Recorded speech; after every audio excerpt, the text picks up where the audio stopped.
apa yang kita buat kebaikan itu kan akan menukar takdir. Di mana actually mula-mula memang tak ada. Tabung haji nama saya tak naik. Andalusia nama saya pun tak naik. Tapi takdir itu boleh diubah. Masya Allah, subhanallah. Saya jumpa kawan saya seorang, dia cakap nak pergi haji. Saya cakap kenalkan saya dengan orang yang nak bawa dia pergi haji. Dan masa itulah saya kenal Haji Furada.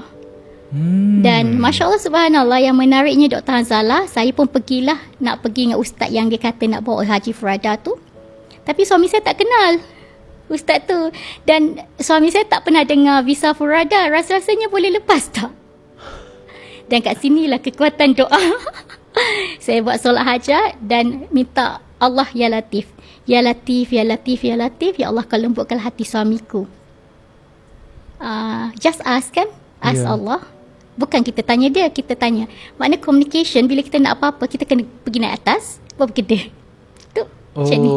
Bukan macam ni, macam tak, ni. Macam ni susah. Naik atas dulu. Macam ni boleh, tapi kat sini, kita tak boleh merentan-rentan sangat kan? Kita tak boleh nak over. Tapi kat sini. Jadi, kat sini, untuk pergi ke sini. So, masa tu memang saya zikir, Ya Latif, Ya Latif, Ya Latif. Minta Allah lembutkan hati dia. Dan Masya Allah, subhanallah, saya pun surprise, saya pun terkejut. Suami saya bukan jenis senang percaya orang lain. Laki-laki ni visa Furada dan laki-laki bukan umurnya sikit. Tapi dengan izin Allah, Allah banyak isu kan? Banyak sangat isu. banyak isu. Tapi Masya Allah, subhanallah, dengan izin Allah, Allah buka hati dia dan Allah buka juga tabung dia untuk bayar. Masya Allah. Dan bila dah bayar tu, lagi satu cerita Dr. Hanzalah. Bila dah bayar, Masya Allah, subhanallah, ada satu ketika ni, saya naik atas houseboat. Houseboat tu tak ada line. Dan bila tak ada line, Andalusia tak dapat kontak saya. Nak cakap yang saya dapat kota.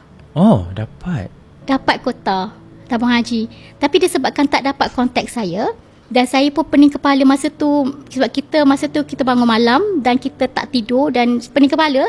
Saya cakap dengan husband saya, tak apalah, decide lah kan. Dan decide, dan bila balik kita pergi ke tabung haji, kita minta untuk kita cancel. Sebab kenapa? Sebab kita punya duit, dan kita punya duit tu one thing, kita punya pasport dekat yang kita nak hantar ke visa Furada ni. Faham? Jadi berdebar juga kita tolak kat situ. Dan visa tak dapat lagi. Bukan seminggu, berapa hari sebelum baru dapat visa saya. Dan lepas tu dapat visa suami saya, dia satu-satu keluar kan. Dan saya ingat semua dapat. Rupanya Dr. Hanzalah yang dapat hanya 20 orang saja. Daripada beratus yang mendaftar, yang bersedia nak pergi haji bersama dengan agensi tu, yang naik kapal terbang hanya 20 orang saja. Di mana yang 20 orang ni adalah, saya kan yang lambat tadi kan. Kita lambat sebab banyak sangat kita tunggu ni. Maknanya bila ustaz tu hantar untuk dapat visa, kita orang adalah last sampul yang dihantar. Dan yang di-accept untuk dapat visa hanya yang sampul terakhir tu saja. Masya Allah. Dan dengan izin Allah, dapatlah kita orang mengerjakan haji pada tahun 2019. Dan pada saya pun magical. Dan bila sampai sana, hanya 20 orang saja dapat naik kapal terbang. Kapal terbang tu kosong sebab ramai yang tak dapat. Semua dah tunggu kat airport tapi tak dapat. Sebab kita tak tahu sebab apa, memang tak tahu kan? Tak tahu. Masya tapi lepas Allah. Tu ada yang lepas-lepas sikit, tapi tak sampai separuh pun yang dapat lepas tu dapat mengerjakan haji. Sebab visa Furada kan, orang pun tahu dulu-dulu macam mana kan. Ya. Dan bila sampai kat sana, dia ada satu perasaan yang Allah jemput, bukan sebab kita hebat, bukan sebab kita pandai, bukan sebab kita banyak duit, tak. Mungkin kita yang paling banyak dosa. Allah. Dan mungkin yang paling banyak dosa tu Allah jemput. Sebab kau banyak dosa kan, kau cucilah dulu. Macam tu. Jadi pada saya itu magical jugalah. Daripada kita orang yang terakhir, sampul yang terakhir, dan berapa ramai yang dah daftar, mungkin daftar daripada tahun sebelum, tapi tak diizinkan Allah. Allah izinkan kita orang. Jadi itu pengalaman yang menyebabkan kena appreciate lah. Allah dah bagi, Allah dah hadiahkan, appreciate. Janganlah kita main-main lah.